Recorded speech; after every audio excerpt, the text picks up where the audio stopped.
friends, Assalamu alaikum. Welcome to Momlicious Recipe. Happy birthday to you. Happy birthday. Momlicious ரெசிபியில் இன்றைக்கி என்னோட மகன் பர்த்டேக்காக நான் சூப்பர் டெலிஷியஸான சாக்லேட்டியான Ferrero Rocher Cake பேக் பண்ணியிருந்தேன். அந்த ரெசிபி தான் நான் இன்றைக்கி உங்களோட ஷேர் பண்ண போகிறேன். வாங்க இந்த சூப்பர் டெலிஷியஸான கேக் எப்படி செய்யலான்னு பார்க்கலாம். முதல்ல 2 கப் அளவு சுகரை மிக்சியில் நல்லா பவுடர் பண்ணி சலிச்சு எடுத்து வச்சுருக்கேன். அது கூடவே 1.5 கப் அளவு மைதா மாவு எடுத்திருக்கேன். அதுக்கப்புறம் 1 கப் அளவு கொக்கோ பவுடர் எடுத்து வச்சுருக்கேன். அதுக்கப்புறமா பேக்கிங் பவுடரும் பேக்கிங் சோடாவும் எடுத்து வச்சுருக்கேன். இது எல்லாமே ட்ரை இன்க்ரீடியன்ட். இது எல்லாத்தையுமே நம்ம சலிச்சு எடுத்துக்க போகிறோம். சீனியை அரைச்ச உடனே நான் நல்லா சலிச்சிட்டேன். அந்த சீனி கூடவே இப்போ மாவையும் கொக்கோ பவுடரையும் நல்லா சலிச்சு எடுத்துக்கலாம்.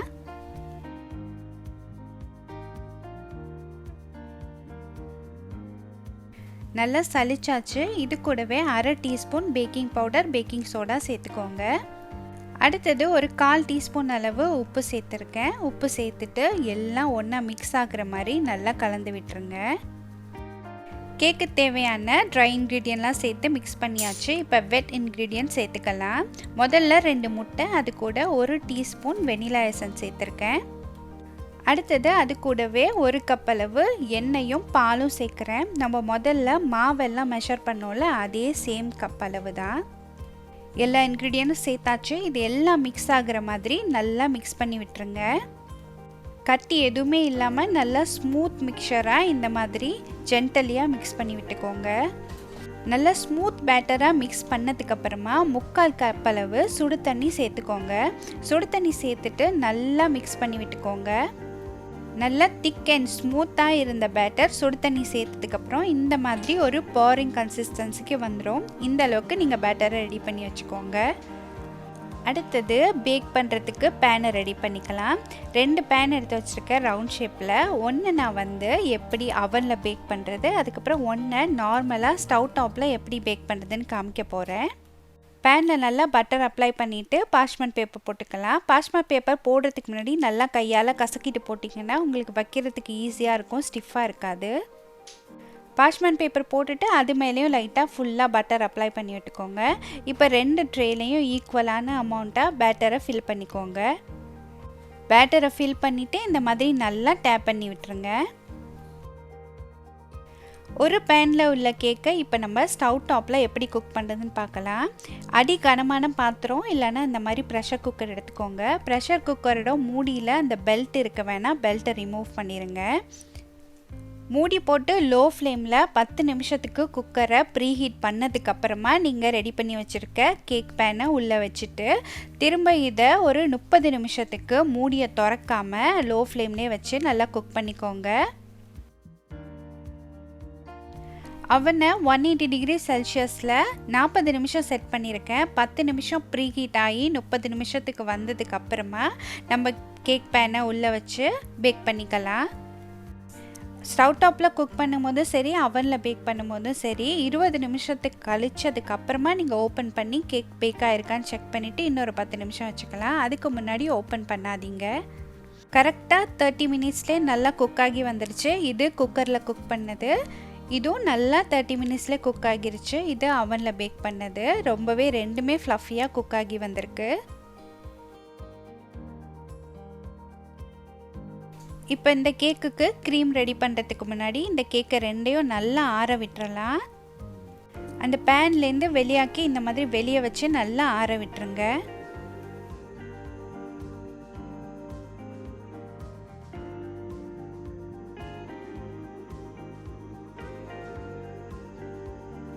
அடுத்தது கேக்குக்கு க்ரீம் ரெடி பண்ணிக்கலாம்.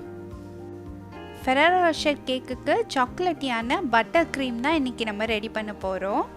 அதுக்காக 170 கிராம் அளவு குக்கிங் சாக்லேட் எடுத்திருக்கேன். அடுத்தது 260 கிராம் பட்டர் நான் எடுத்து வச்சுருக்கேன். பட்டர் ரூம் டெம்பரேச்சரில் இருக்க மாதிரி பார்த்துக்கோங்க. நான் இன்றைக்கி இந்த ஆங்கர் பிராண்ட் அன்சால்டட் பட்டர் தான் எழுதியிருக்கேன். உங்கள்கிட்ட சால்டட் பட்டர் இருந்தால் கூட நீங்கள் அதை சேர்த்துக்கலாம். பட்டர் மெஷர் பண்ணி எடுத்து வச்சுட்டு நம்ம முதல்ல மெஷர் பண்ண சாக்லேட்டை மெல்ட் பண்ணிக்கோங்க. நான் இன்றைக்கி மைக்ரோவேவ் பண்ணி மெல்ட் பண்ணியிருக்கேன். உங்கள்கிட்ட மைக்ரோவேவ் இல்லாட்டியும் கீழே சுடு தண்ணி வச்சு மேலே இந்த சாக்லேட் பவுலை வச்சு மெல்ட் பண்ணிங்கன்னா நல்லா மெல்ட் ஆகி வந்துடும்.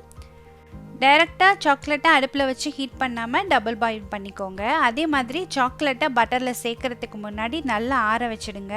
நான் கொஞ்சம் சூடோடு சேர்த்ததால் பட்டர் கொஞ்சம் மெல்ட் ஆகிருச்சு. அடுத்தது 170 கிராம் நட்டெல்லா எடுத்துக்கலாம்.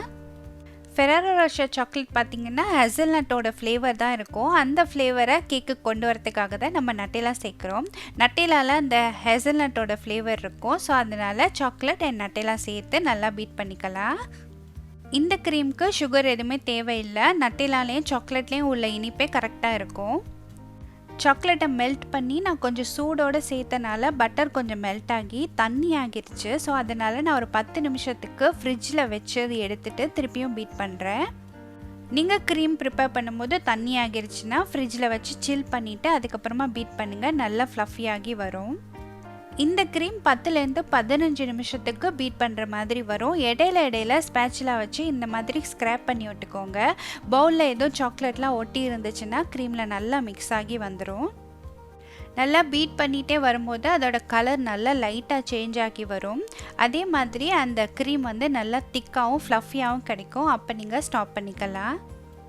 இந்த க்ரீமில் பட்டரும் சாக்லேட்டும் சேர்த்து நம்ம பீட் பண்ணியிருக்கனால ரொம்பவே ரிச்சான ஃப்ளேவரில் இருக்கும். நீங்கள் கேக்கில் அப்ளை பண்ணிவிட்டு ஃப்ரிட்ஜில் வச்சு சாப்பிட்டிங்கன்னா ஐஸ்கிரீமுக்கு ஈக்குவலான டேஸ்ட்டில் இருக்கும் இந்த க்ரீம். கண்டிப்பாக இந்த மாதிரி க்ரீம் செஞ்சு நீங்கள் ட்ரை பண்ணி பாருங்கள்.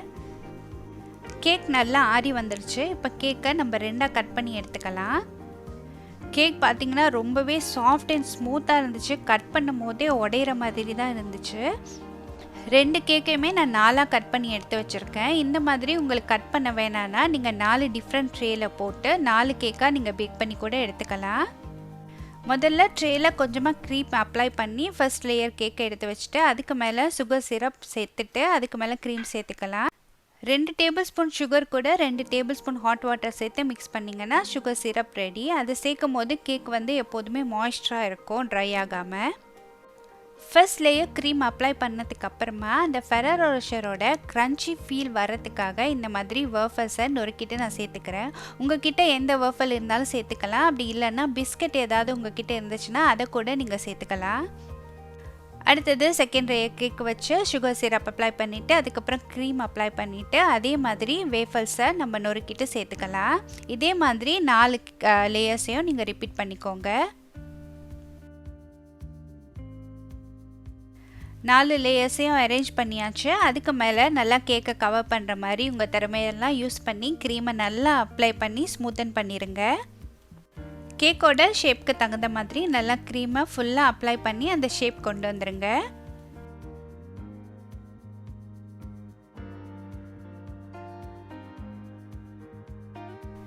போராடி ஓரளவுக்கு ஷேப் நான் கொண்டு வந்துட்டேன். இப்போ மிச்சம் மீதி இருக்கிற க்ரீம் எல்லாத்தையும் ஒரு ஸ்க்ரேப்பர் வச்சு இந்த மாதிரி ஸ்க்ரேப் பண்ணி எடுத்துக்கலாம்.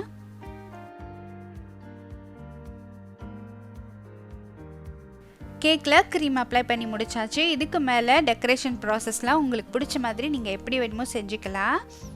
நான் இந்த சாக்லேட் ட்ராப் செய்கிறதுக்காக ஒரு 3 டேபிள் ஸ்பூன் இருக்கும் அந்த அளவுக்கு சாக்லேட் எடுத்து அது கூட 1 டேபிள் ஸ்பூன் அளவு பட்டர் சேர்த்து நல்லா மெல்ட் பண்ணிவிட்டு இந்த மாதிரி நான் ட்ராப் டெக்கரேட் பண்ணிக்கிறேன்.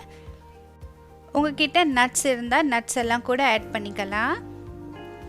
அடுத்தது மிச்சம் மீதி இருக்கிற க்ரீம் எல்லாம் எடுத்து இந்த மாதிரி ஒரு நாசல், அதாவது ஃப்ளவர் டிப் இருக்கிற மாதிரி ஒரு நாசல் எடுத்து நான் மேலே கேக்கை டெக்கரேட் பண்ணிக்க போகிறேன். உங்களுக்கு பிடிச்ச மாதிரி இந்த கேக்கை நீங்கள் டெக்கரேட் பண்ணிக்கலாம். சாக்லேட், நட்ஸ் இல்லை ஸ்ப்ரிங்கிள்ஸ் அந்த மாதிரி. நான் இன்றைக்கி இந்த Ferrero Rocher கேக்கை எப்படி க்ரியேட் பண்ணுறேங்கிறத பாருங்கள். நான் இன்றைக்கி ப்ரிப்பேர் பண்ண கேக்கோட அளவு நீங்கள் செஞ்சிங்கன்னா 1.5 kgக்கு மேலேயே உங்களுக்கு கேக் கிடைக்கும். ரொம்பவே டால் அண்ட் ப்ராட் கேக்காக தான் எனக்கு கிடச்சிருந்தது. நான் இன்றைக்கி ப்ரிப்பேர் பண்ண சாக்லேட் கேக்கோட அந்த டெக்ஸ்சர் வந்து ரொம்பவே மாய்ஸ்டாகவும் சில்கியாகவும் இருந்தது. ரொம்பவே சாஃப்டாகவும் இருந்துச்சு. கண்டிப்பாக இந்த சாக்லேட் கேக் ரெசிபி நீங்கள் ட்ரை பண்ணி பாருங்கள். அதுக்கப்புறம் அந்த க்ரீம் பார்த்திங்கன்னா ரொம்பவே ரிச்சான ஃப்ளேவரில் இருந்துச்சு. பட்டரோட அந்த ஃப்ளேவர், அதுக்கப்புறம் நட்டெல்லா, சாக்லேட் எல்லாம் சேர்ந்து ஒரு ஐஸ்கிரீம் சாப்பிட்ட ஃபுல்ஃபில்னஸ் எனக்கு கிடச்சிது. உங்கள் வீட்டில் ஸ்பெஷல் அக்கேஷனுக்கு இந்த கேக் ட்ரை பண்ணிங்கன்னா ரொம்பவே ஹிட்டாகவும் இருக்கும், அதே மாதிரி ரொம்பவே ரிச் அண்ட் ஃப்ளேவர்ஃபுல்லாக இருக்கும்.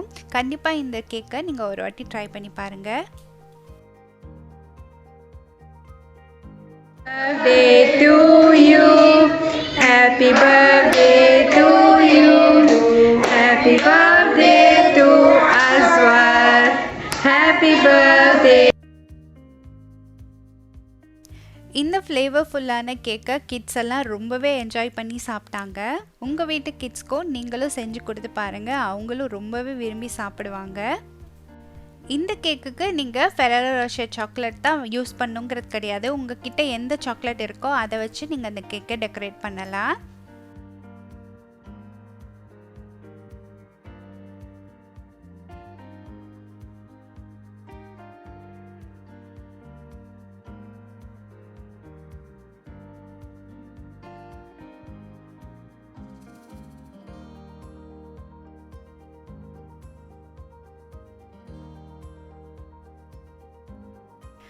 சாக்லேட்டி ரிச் அண்ட் க்ரீமியான Ferrero Rocher கேக் ரெசிபி உங்கள் எல்லாருக்கும் பிடிச்சிருக்குன்னு நினைக்கிறேன். பிடிச்சிருந்தா லைக் பண்ணுங்கள், உங்கள் ஃப்ரெண்ட்ஸ் அண்ட் ஃபேமிலிக்கு ஷேர் பண்ணுங்கள். மறக்காமல் மாம்லிஷியஸ் ரெசிபிக்கு சப்ஸ்கிரைப் பண்ணுங்கள். தேங்க்யூ ஸோ மச் ஃபார் வாட்சிங் மாம்லிஷியஸ் ரெசிபி.